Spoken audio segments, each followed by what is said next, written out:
Hello, good evening and welcome to NARC Live on Wednesday the 3rd of June 2026. I had to think about it then, coming to you live from Norfolk on the east coast of England with Tammy M0TC. Hello. And me, David G7URP. Lovely to see you. On tonight's show, Tim K3LR joins us shortly with a presentation on building antenna. Final details about radioactive event this coming weekend. And we find out what on earth this is, or what these are, or what they're for. We've had a few entries, but if you think you know, you've got just about time to put that onto Facebook or BATC, and we'll include them with our answers. But first, I'm afraid, at least for us, we're very close to it, as you'll appreciate. The big thing that's coming up in a couple of days is National Field Day and radioactive. To remind you, if you've not heard about this before, radioactive was really born out of National Field Day, which many years ago, probably about 20 years ago now, used to come from a traditional sort of farmer's field, very basic, with a tent and a generator, and was just really for operators of the contestation. When we couldn't use the field anymore, the event we brought here, which is our old business premises, and we're lucky enough to have some land around us, and we were able to set up the field day station there. But more than that, we were able to do other things to make it a more of a family event, and it's really good that we can share that with everybody. Now we've got a few notes about it. We did tell you, if you watched this last week, you'll know a few of the offers and things that we had. Some of those offer deadlines have passed. I made all my orders. Let me think. Today. Yeah. First thing this morning? Yes. Mm-hmm. First thing this morning. And so a lot of those things are winging their way to us. So if you ordered anything of that and you're coming to Radioactive this weekend, you should be able to collect what you've ordered. But aside from those, there's still time to do other things. Let's just bring up a slide now which tells you a little bit more about the event. And we'll leave it on here for a little while because there's all the other information you want if you haven't had a newsletter where you would have got the radioactive guide. So there's a couple of things that maybe I haven't mentioned or highlighted before. Now, obviously, you know about good old British weather. It was boiling hot last week, and it's not quite the same this week, and it does look like we're going to get a few showers. However, I'm looking at the weather, being honest about it, I don't think it's going to be terrible all weekend. So there'll be an opportunity to sit outside. So particularly if you want to go and have a look at the field day stations, you want to sit down and things, we don't have loads and loads of extra outdoor chairs. In fact, we don't have any spare chairs really other than the operator chairs. So please bring a fold-up deck chair or whatever your sort of portable chair preference is for sitting outside. Tammy and I are cooking lunch on Sunday, but on Saturday there's no lunch arranged. Somebody did actually try to reserve a lunch on the Saturday. We don't do that. So bring your own lunch and food and drinks and things like that, please, for Saturday. Although I must say we do provide tea, coffee, squash as well. That's all here. But if you want something other than that, then please bring that. And also for Saturday evening, if you wish to, although we do order from a local sort of pizza stroke fish and chip shop stroke kebab shop from Hingham on Saturday evening. So if you're around about sort of 5-6 o'clock and you want to be part of that, you can just tell us what you'd like, and we'll arrange one big sort of bulk collection. If you've ordered anything to pick up, or if you're going to buy any raffle tickets, or if you want to pay for like part of this Saturday supper, then you do need to bring some cash. We don't have a credit card machine, unlike the club, because this is an event really that Tammy and I organise, and we just don't have credit card facilities. So please do bring some cash with you and some small change, as well as the raffle tickets. There's also some items, some miscellaneous sort of surplus things I've been given, and some of that is free and some of it is to buy. So, but it's only a few pounds, most of it. I think the most expensive thing is £25. But if you want to be able to buy any of those things, there's some nice big carrying cases as well. And you'll be able to buy those while stocks last, as they say. Actually, Tammy, if we could just move away from that slide for a minute, I'll just show you this. This is a sort of thing I've been given kindly actually by the school where we meet. And if I show you that into this camera, this is a lovely little thing I'd have called an escapement years ago. It's a little 3-volt motor and a little mechanism. Okay, that may not interest you or do for anything that you're making, but I was given about 60 of these, brand new. And so I've got a tray of them, and I just want to give them away because I want to find new homes for them instead of them being dumped. So there's that sort of thing that there is some there. Can we return to the slide, please, Tammy? And then, yeah, so that's where you might need a bit of cash with you, really. There is this raffle, and I want to thank, firstly, our sponsors, which is BHI, ICOM, Gagemaster, Martin Lynch, and JPR. And we've put a few things in as well. If you want to, by the way, bring a raffle prize, you're very welcome to, and add it to the raffle there. There's quite a few items. BHI bought a dual inline speech processor. ICOM have given us some promotional items. Gagemaster have given us a wonderful Lego type radio controlled tank. Martin Lynch have given us a lovely handheld transceiver with all the accessories and everything else, the My Bear Wuxan. And JPR are sending us a load of bits and pieces today, actually, so we'll get them in a couple of days' time. So there's a lot of things there for that. Thank you for all those sponsors, though. All the money that we raised from that, and also a few other items that Tammy and I are selling, things that we've been given over the year, all of this money is going to be added together and then split between Cancer Research and Alzheimer's Society. It's something that's close to our hearts, and that's what we'll be doing with the money. Now, the Sunday lunch is also free. Tammy and I do that, and it's at 1:30 on Sunday. We'll be making roast rolls, various different types of meat. Normally, one of the most favourites is gammon and pineapple, but there's lots of others as well. There'll probably be roast pork, roast chicken, something like that. You're committing yourself now. Well, I know, but we're going to go out and do the shopping on Friday. Now, the important thing is, right, if you haven't booked that yet, fine. I know the deadline technically was last night, but if you'd like to have lunch with us on Sunday, you really do need to tell us. But at the moment, 42 people have booked, which is fine. But we do need to know for sure, because if everybody thinks, oh, they'll be able to fit me in an extra one, if we did that a lot, so that 42 is a little bit less than we normally would have. So if you haven't booked it yet, all you've got to do is drop me an email, radio@dcpmicro.com. It's completely free. All we ask is if you can, buy a few raffle tickets for those charities. Finally, the only other details I need to tell you is when it starts here at 10 a.m. on Saturday and it ends at 4 p.m. on Sunday when the NFD National Field Day contest ends, and then we have a massive clear up session then. The raffle, by the way, is at 3 o'clock on the Sunday, I should have said. And where it is, well, there's the address there. That's our formal business premises. It's where it's been this will be the 17th event that we've run like this. And the what 3 words, because we're nice and modern, we like to think. If you want to find the entrance to the place, it's busters.compelled.large.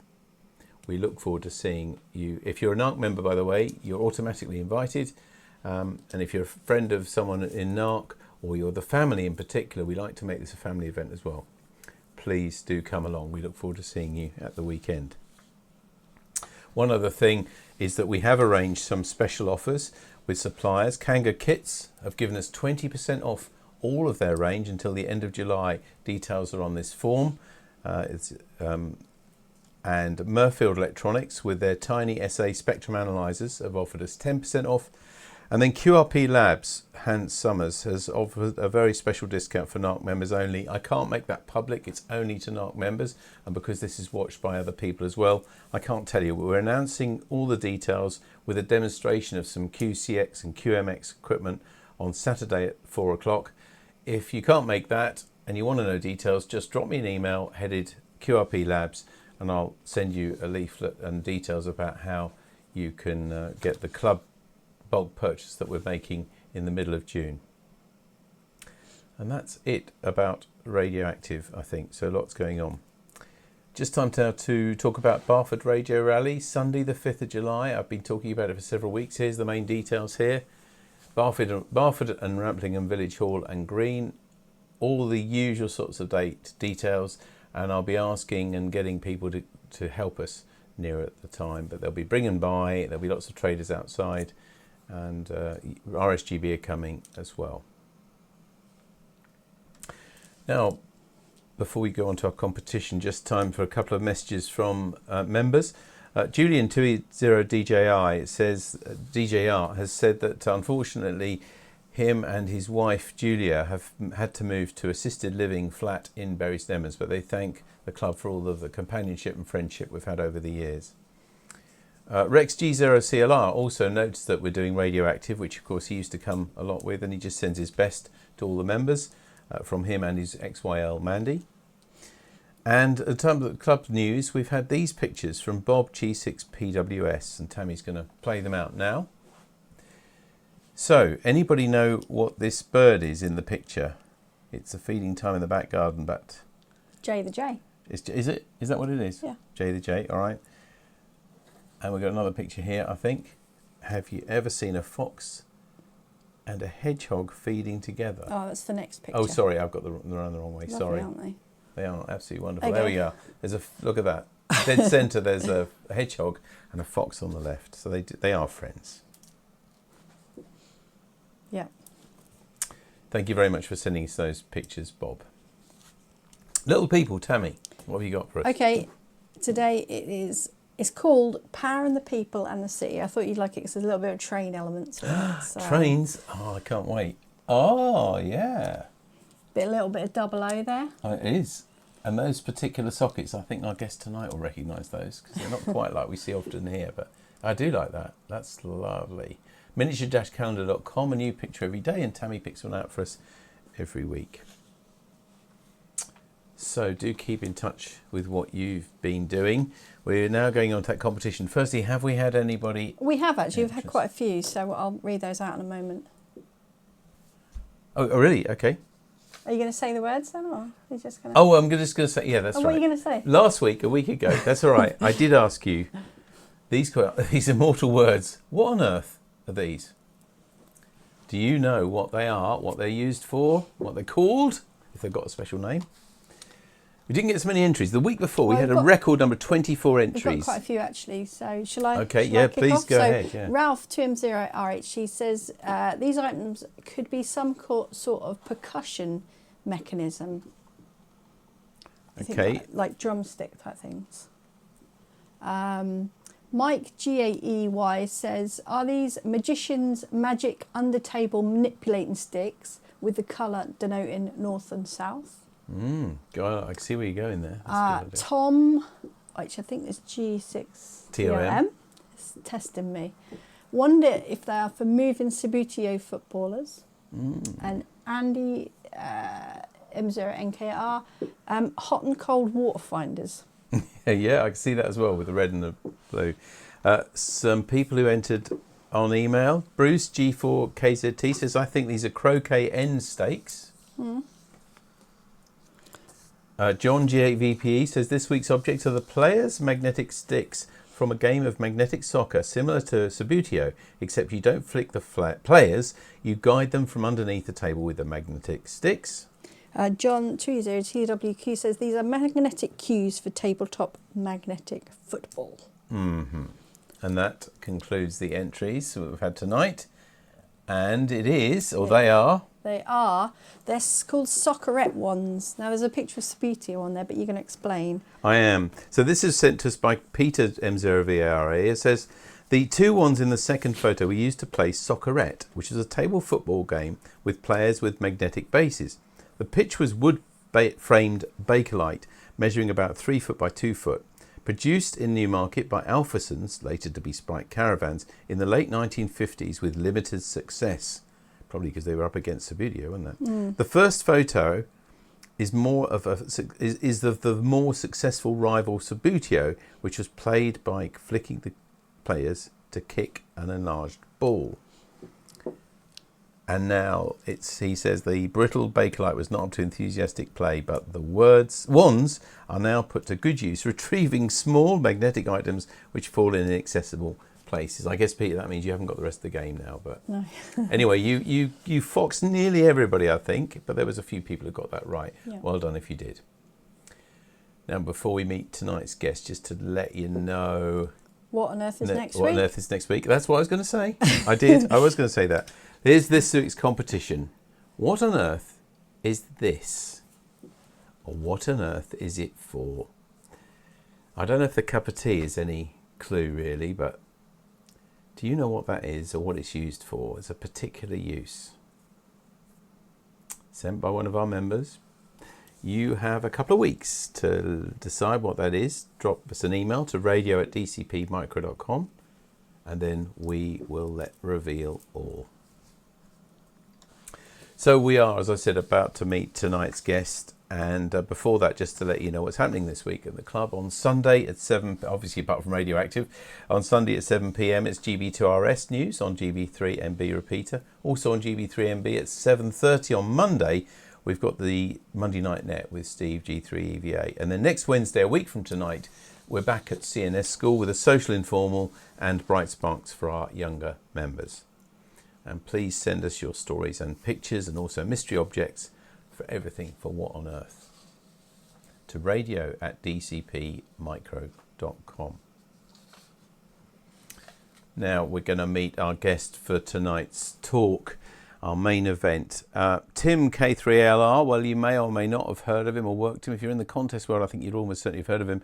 But if you haven't heard of him, you'll know a lot about his company, I'm sure. DX Engineering is a massive, possibly the largest company who does amateur radio equipment in the US, probably equivalent of sort of Martin Lynch, something like that over here. And Tim is joining us tonight to tell us about building antennas. So good evening, Tim.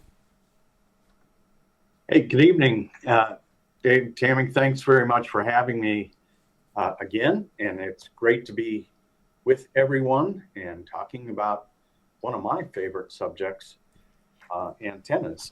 So let's get right into it. Okay, I'm going to ask you to share your screen if you can, like you did earlier, Tim, if you don't mind. And while Tim's doing that, just a reminder to everybody watching this now, Tim is with us live. So if you want to ask him questions about what he's going to be talking about tonight, or I guess anything else as well, that a man who's responsible for such a major company as DX Engineering, I'm sure he'll take those questions at the end. But now over to you, Tim. Very good. And David, just make sure you're seeing. We've got that. Yep, that's perfect. Thank you. Okay, great. All right, so let's talk about antennas. And I think it's helpful when you're, this is the time of year to be thinking about antenna building, because the weather is better and a little warmer here in the northern hemisphere. And I want to review some antenna parameters so that we get everybody on the same page before we actually start going out into the field and putting things up or into the garden. And so an antenna is kind of a magical device. I mean, it obeys the laws of physics, but when you think about it, you take your radio, a piece of coax, and then you hook it up to an antenna, and the RF power from your transmitter or the input to your receiver comes through this device called an antenna. And it actually converts RF power into electromagnetic radiation.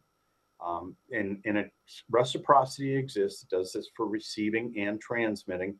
And it's important to remember that any conductor can be an antenna. And sometimes those conductors can be an antenna that you don't want to be an antenna. And we'll talk a little bit more about that as we go on as well. Some important parameters when you're speaking about designing antennas, modeling antennas, building antennas, is antennas can have directivity or gain because they can actually make effective radiated power. So you can take 200 watts and make it sound like 400 watts just with an antenna that has 3 dB of gain.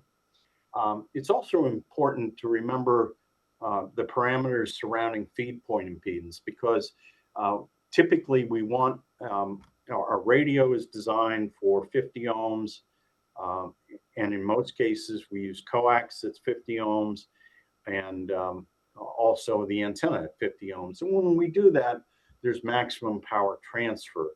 So that's really important. And then we want our antennas to work over a bandwidth of frequencies. So not just one frequency, but maybe a particular band is 200 kilohertz wide, or it could even be, on 10 meters, quite wide, a megahertz or more. So we want to make sure that the VSWR, which is a very important parameter, and the match is affected. and that we have a relatively low SWR or some method of using a tuner to make sure that the radio is happy about that. Remember that an antenna's efficiency is the same on receive and transmit. So if the antenna doesn't hear very well, it's not going to transmit very well.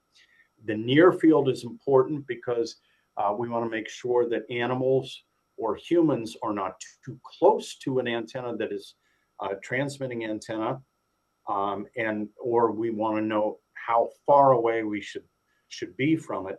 And the far field is important because that's the parameter that sets how well the antenna is going to work, especially when bouncing on the ionosphere or doing direct connections via line of sight.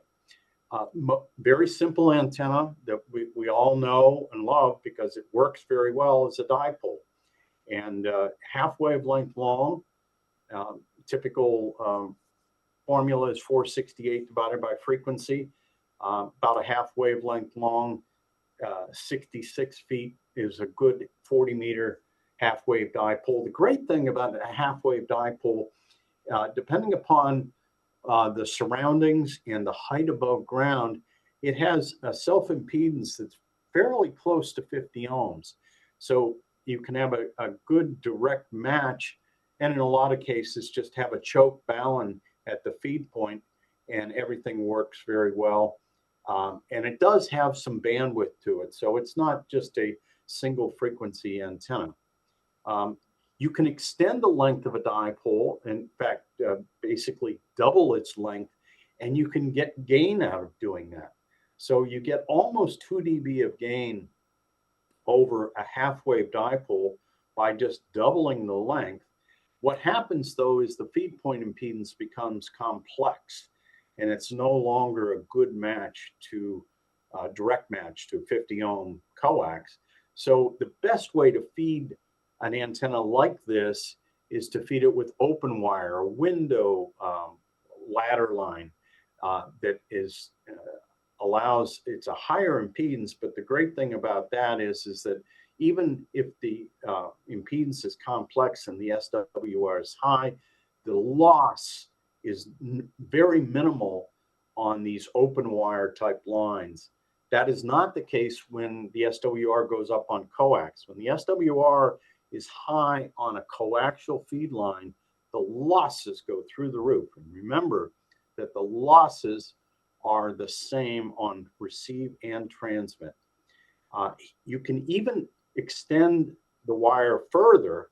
This is the extended double ZEP. So it is 1.28 wavelengths long, and you can match it again using series sections of open wire or use an open wire tuner and run open wire the whole way.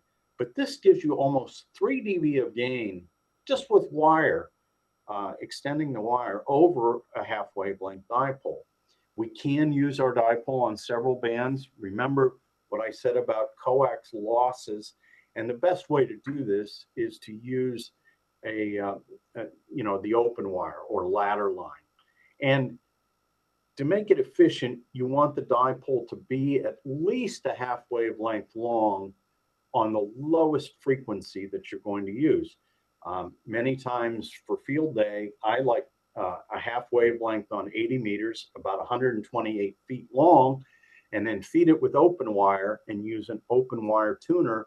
And I can use that dipole on any of the bands that are from 3.5 megahertz all the way up to 28 megahertz.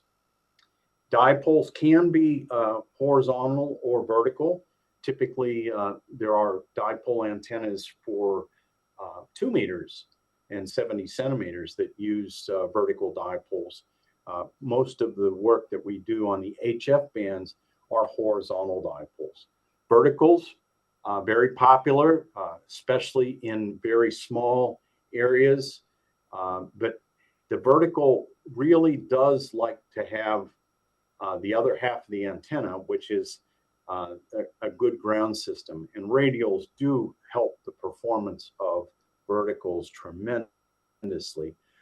The self-impedance without a whole lot of work can get close to 50 ohms, depending upon the ground screen and the environment. And so there is two parts to a vertical. One is the vertical radiator, the rest is the image, typically a ground screen or radials. And it is important to have a good radial system. If you want to have things work properly, you can have elevated radials, but traditional systems typically have radials spread out on the ground, and the ground radials can be made of any type of wire. It's nice to have them at least a quarter wavelength long, and elevated counterpoise wires or elevated radials are typically a quarter wavelength long as well. And then just like spokes on a wheel, that's how you would lay out a typical radial system. You can use shorter verticals, less than a quarter wavelength in height, but what happens is the feed point impedance gets quite low, and it's really important to match the vertical at the base if you're going to have short verticals at the base, again, because you don't want high VSWR on the coax because the losses go up. An inverted L is a very popular antenna for 80 meters and especially 160 meters, where dimension A, you try to get as much vertical as possible, and then you make up the remainder of the antenna with dimension B, typically in a horizontal fashion. And again, the feed point impedance is close to 50 ohms out of the box, so that makes it very nice. You can use a vertical on several bands by using traps or matching devices at the base. A delta loop is also a very nice low-cost antenna, one wavelength of wire, and it can be easily matched using just some 75 ohm cable, a quarter wavelength long, to take that 100 ohm feed point impedance down to 50 ohms.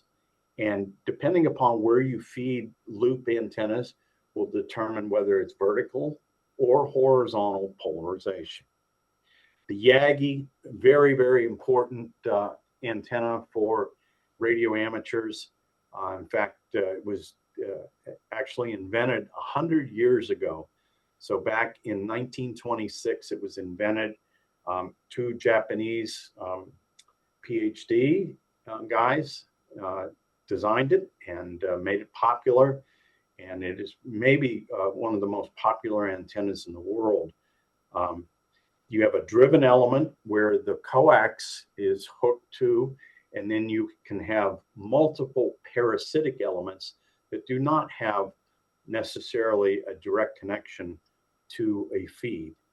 The two-element Yagi is the most simple, using a reflector or a director design, and there are trade-offs, not only with the element lengths, but spacing, and the trade-offs are about keeping the SWR low and then gain and front to back ratio. Thanks to Les Moxon, the Moxon rectangle is a really nice two-element Yagi. I actually have two Moxons that I use on 40 meters, and the ends of the elements are bent in.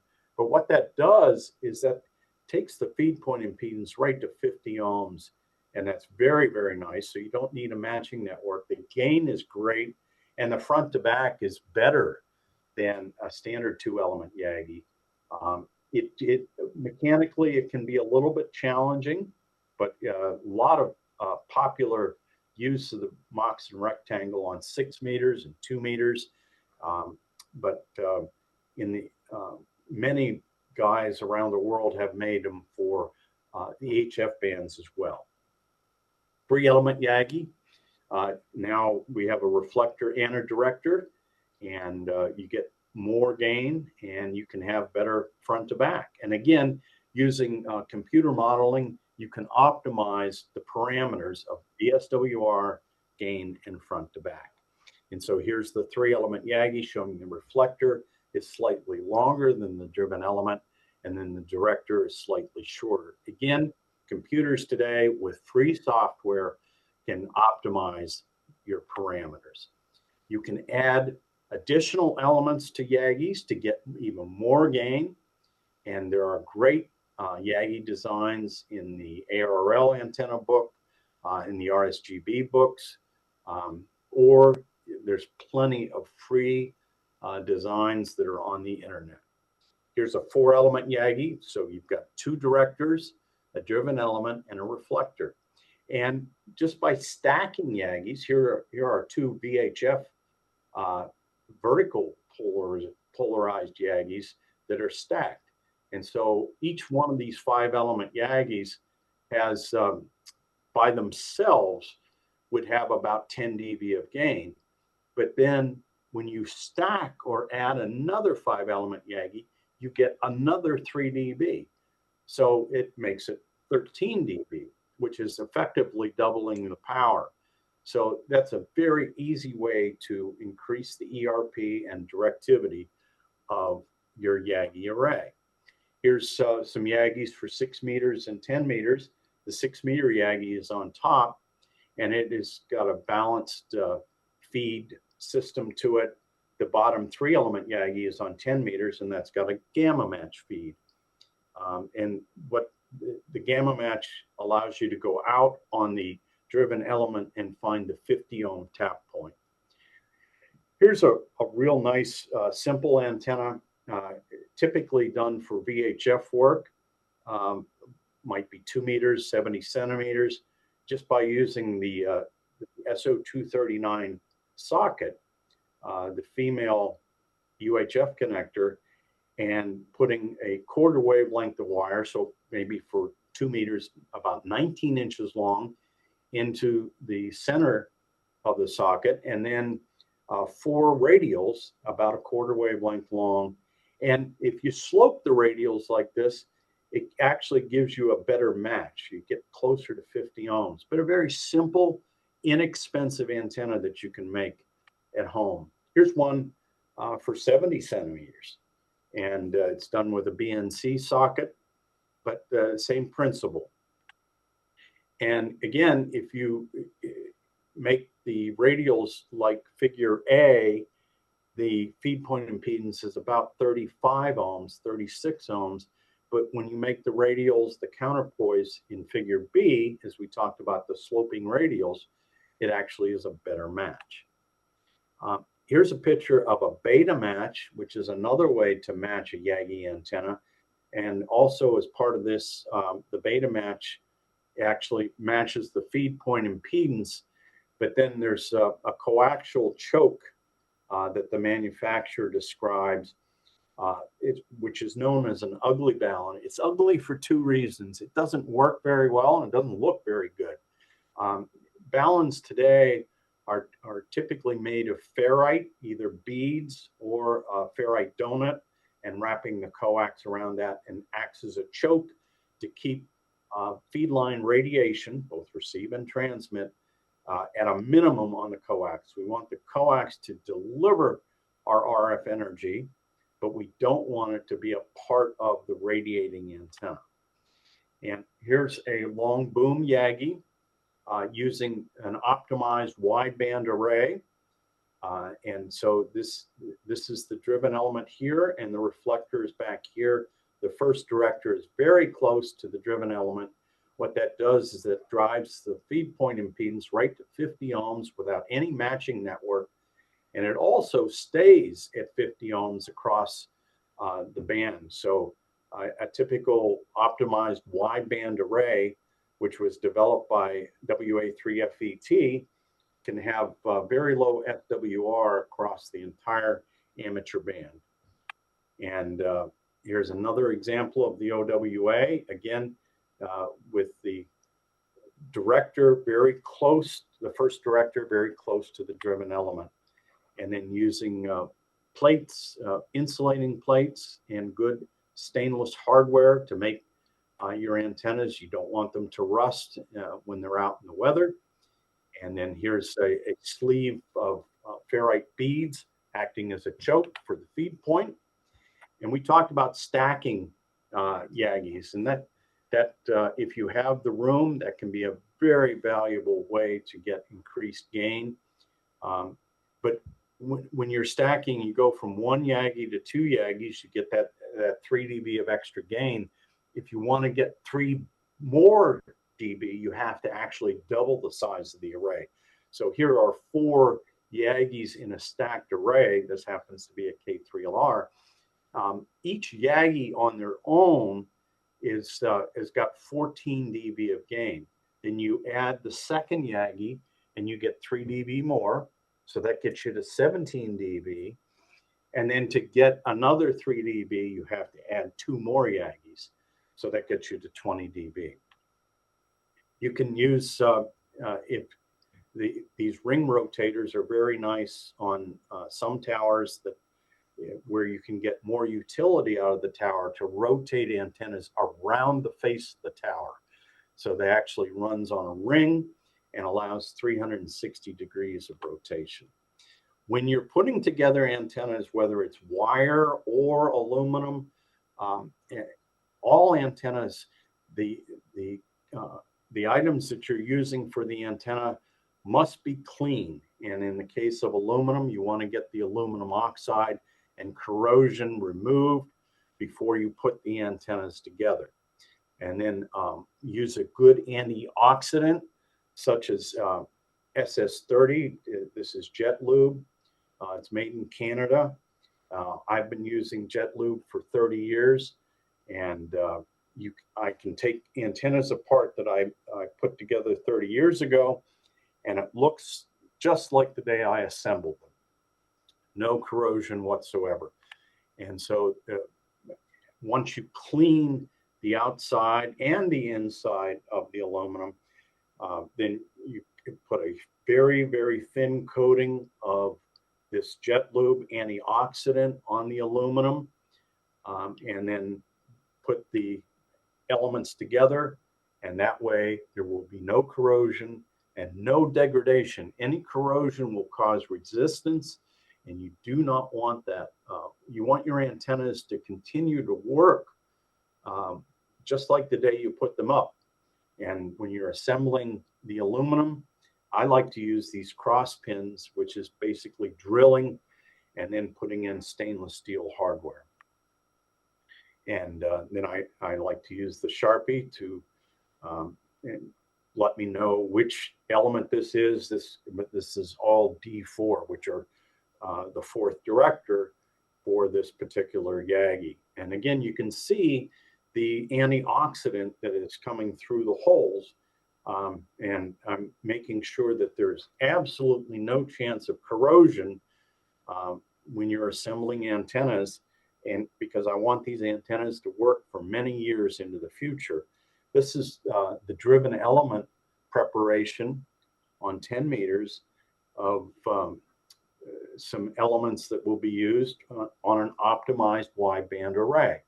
And you can see the insulator. It's fed just like a dipole, and then one connection for the shield and one connection for the center conductor. And another example of the center insulators and the stainless steel hardware. And then here's the assembly of a 2-element Moxon for 40 meters. And notice here's the this is a sleeve of 40 ferrite beads over the RG213 coax, and that will be the choke that goes to the feed point. And let's take a look at a feed point of any kind of Yagi antenna. I like to use an SO239 socket. This is a feed point connector, just straight through, so that the shield and the center conductor, this way there's no chance of water intrusion. We actually make this at DX Engineering. And then the red conductor is the center conductor, and the black is the shield, and then hooked on to the Moxon antenna. And then I also put some red tape on the right-hand side to show where that center conductor is, because that's very important when you're stacking antennas. All the center conductors and all the shields need to be on the same side of the boom. And we have at K3LR, we say right on red. So when you're standing on the tower, you know you can look out there, see the red tape, and you know where the center conductor is. And then some Yagis require a boom support pipe, and this is the boom support pipe on this particular antenna, so that you can hold the boom up. When we're mounting antennas on the boom, you want to use good hardware, DX Engineering hardware, stainless steel on the aluminum, and then make sure everything's level, and getting all the element brackets so that they're level. And again, you can see taking the corrosion off and using the antioxidant. In this case, I'm using Jet Lube SS30. And then at the ends of the boom is where I'll put a plastic cap. This is a 3-inch boom. I do not put end caps on elements. Anybody who has ever taken down an antenna that has caps, especially without holes, will tell you is full of water. Water will get in. And so that's why on these boom end caps, I always put a small hole to let the water out, because it will get in. And that's the reason why I don't put any caps on the ends of elements, because I always want the water to get out. And then use good quality hardware. We don't want rust. Here's that overhead boom truss. This is Philly strand. It's non-conductive, and this holds the boom almost perfectly level. You want actually the boom to sag just a slight bit from a mechanical advantage. And then this is the boom riser, the boom support riser, and then using turnbuckles to adjust the height of the boom and how much tension it's under. And then you can see, again, using DX Engineering clamps, and there is a cap on the top of this to make sure that we try to keep the water out. But on the bottom of this boom truss, it is open to let the water out. And then the connection of the overhead boom truss to the boom using good stainless hardware. And then because we took the level and leveled all the element clamps ahead of time, now everything is level and straight, so that when you look down the Yagi, it's perfect. Now, we talked about on the Moxon using ferrite beads to go over the coax and to act as a coaxial choke. And so here are 40 ferrite beads over the outside of the RG213 from DX Engineering, and then using high quality coax connectors. I do not use the Hamfest specials. Some of these very inexpensive connectors that you get at Hamfest are not manufactured correctly. They don't have the right size pins in the center conductor, or they don't accept solder correctly. So I do not, you're going to spend hundreds and thousands of dollars on your station. You want to make sure that you use very high quality connectors. This is the center driven element, and you can see here the dipole type construction. So we're going to have the center conductor and the shield on this optimized wideband array. And you can see here the feed point connector. Again, this is potted so that there's no water. You take the coax connector and properly weatherproof it, and then attach the shield and the center conductor. So right on red. And then here are the 40 beads in the ballon. One thing that we have discovered over time is that if you have ferrite close to the aluminum tubing, it decreases the effectiveness of the ferrite to act as a choke. So that's why at K3LR and DX Engineering, we sell these brackets to stand off the ferrite from the aluminum, so that it does not get detuned and the ferrite is not compromised and the choke works perfectly. Another example of these 40 beads for the inline coaxial choke. You can see lots of antenna photos on my website, www.k3lr.com.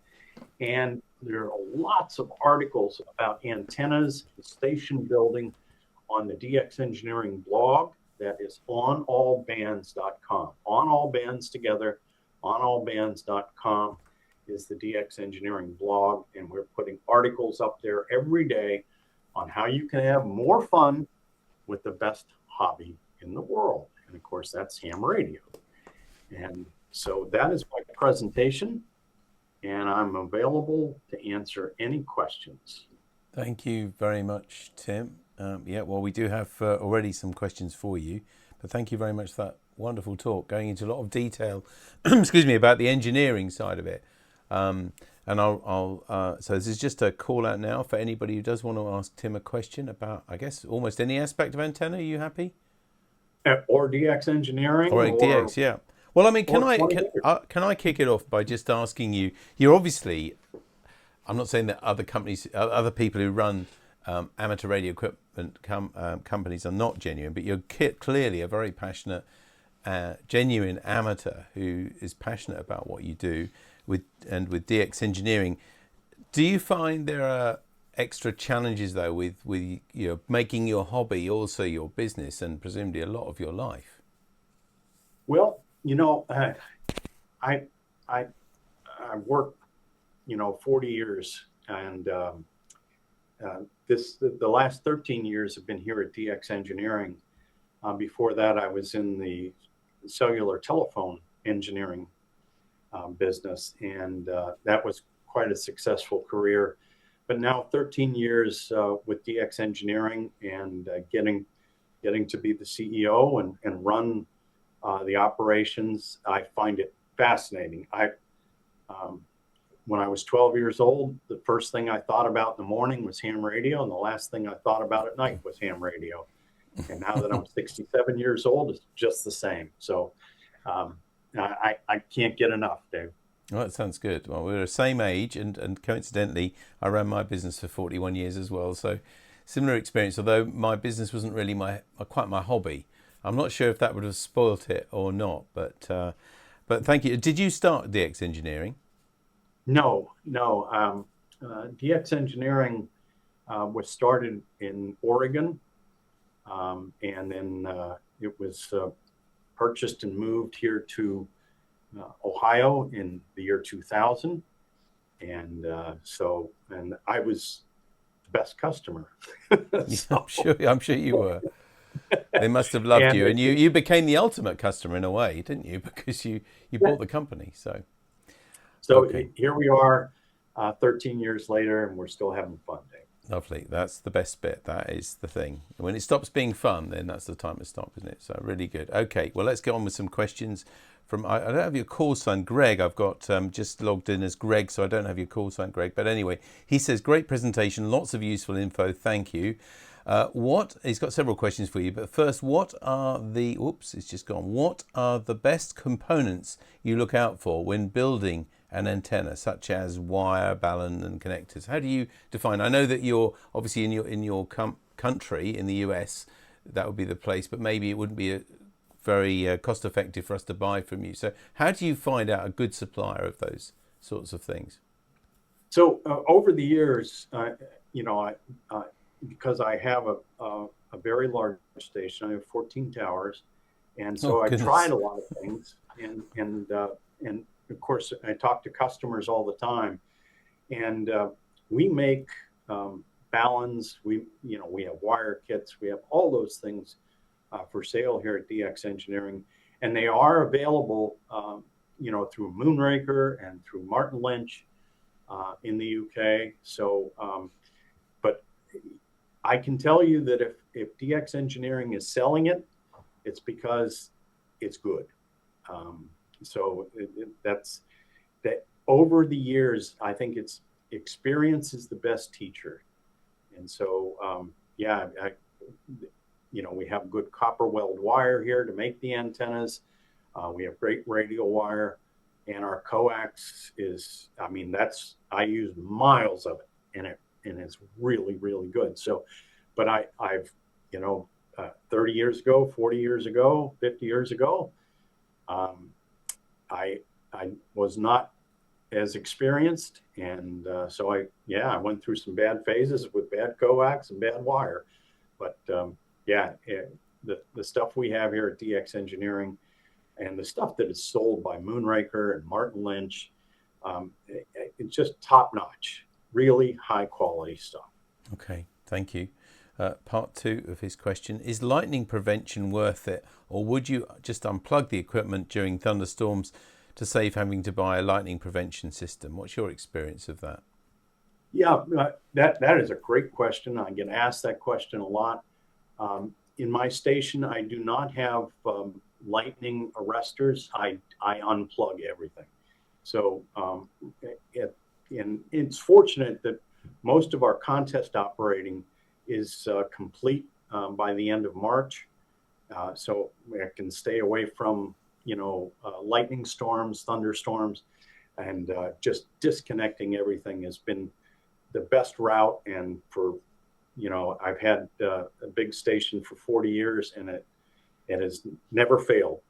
Disconnect and everything's fine. Well, there we go. And I think, frankly, that from a man with 14 towers, and you want to disconnect and everything, then that's probably the best advice that any of us could follow. Thank you, Tim. Finally, for this person's Greg, with limited space such as a Victorian terrace house here in the city of Norwich, what antenna setup would you suggest for 40 metres? By the way, he says the garden space is only about 3 metres by 3 metres. That's about 3 yards by 3 yards. House footprint is about 3 metre by 8 metre. So he's thinking of an inverted V dipole, possibly in the attic, or maybe an end fed in the garden. What do you think? I think probably either one of them would be as effective. The full size antenna, if you get that inverted V, even in the attic, it's a full size antenna, and it's going to be really efficient. From that standpoint, it maybe in the attic, but the end-fed half wave, a lot of guys have good experience with that. But then there are some cases where the end-fed half wave can be very challenging too, because there's a 49-to-1 balun that goes along with the end-fed half wave, and it goes back to some of the physics things that we talked about in the beginning of my presentation. There are two sides to the antenna, and you said end-fed half wave. Oh, there's only one wire. Well, the other side of the antenna ends up being the feed line, and in some cases, the electrical ground in the house. And that can present its own challenges. And there was an excellent presentation given at the Dayton Hamvention a few weeks ago on end-fed half waves. And that presentation is on my website. There are Dayton slides for the antenna forums going back 25 years on my website, K3LR.com. So if you're thinking about an end-fed half wave, N4GG's presentation on the end-fed half wave that was given at Hamvention, and there's a video that goes along with it that is really, really good, and it can really help you. Well, thanks for that, Tim. And also on the end-fed, I could not let that pass without suggesting our own guy. In fact, you probably know of Steve Nichols, G0KYA, Tim, and he's one of our members. And he is actually giving a presentation on his adaptation of an end-fed half wave at our radioactive event this weekend, which you probably heard me talking about earlier, which is at 11:30 on Saturday. So, Greg, don't miss that. We're offering a complete kit to be able to make your own for exactly, in fact, £25. That includes the case and 23 meters of wire and everything else. So that might interest you as well. And by the way, most items for radioactive were only to order. However, this kit, we've made 2 or 3 other extras. So if you didn't get around to ordering one and you want one, we will be stocking it at the club as well. Okay, a question by two people actually, probably from two people. One, Tony G0MQG, and also a very similar question from Mike Mobbs, GAEY, who says, is the SS30, one person says it looks like what we used to use, copper slip in industry, and Mike has almost asked exactly the same question. Either is it the same as copper slip or moly slip? Have you heard of those? They're probably brand names, I guess. Yeah, the copper slip, it sounds like it's very similar. I don't have any experience with copper slip, but it's an antioxidant. So you just take a look at the makeup of it. But I'm sure there are several different adaptations of that. It just happens that jet lube is very easy to get here, obviously in the U.S. because it's made in Canada, but and a lot of the government and educational institutions use some of the guys that were doing some of the high-level government antenna assemblies are the ones that told me about this, and I've been using it ever since. And it works. We sell a lot of it, yeah, and it works great. Well, and also I did while you brought that up in your presentation, I actually had a look online. I couldn't see any major stockists selling it. However, there's a couple of traders, at least on eBay, selling it. It's about £20, which I guess is about $25. So maybe that's not too far out. And you can buy it in this country, fairly easily available. I hope that helps you. Martin G7UGB says, does DX Engineering have an outlet here in the UK for the bits that aren't stocked by Martin Lynch and Moonraker?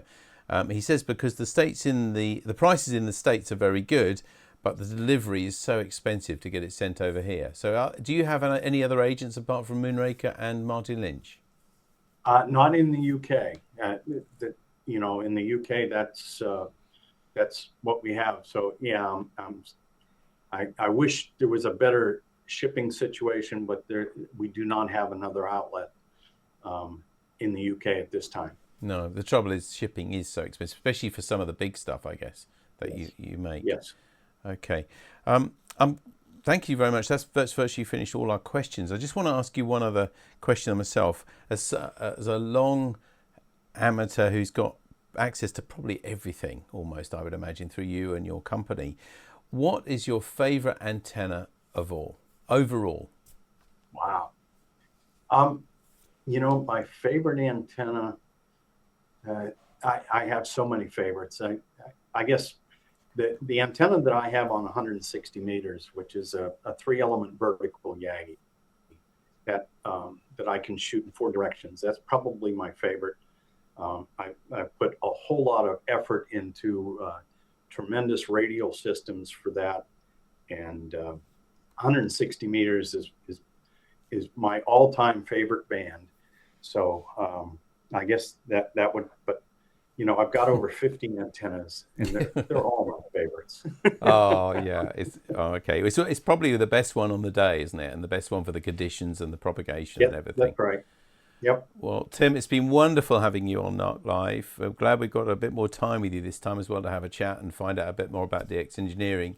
And for those of you who are coming to WRTC, or dare I say even because we're doing the media for WRTC, the live stream, so hopefully, I know you're coming to the event in person, so I look forward to meeting you in person, and hopefully we can have a chat with you on the sofa in the WRTC, because we're going to be broadcasting every day on that. But for now, Tim K3LR, thank you so much for joining us here on NARC Live. All right. Thanks so much, David. All the best. Safe travels. We'll see you in England. Yeah, and it's just a month's time or so. Thank you. Yeah. All right. 73. 73. Bye-bye. There we are. Great to see Tim again, and wonderful talk on antennas and all the engineering and everything that goes into it. And there we are with someone with so much equipment.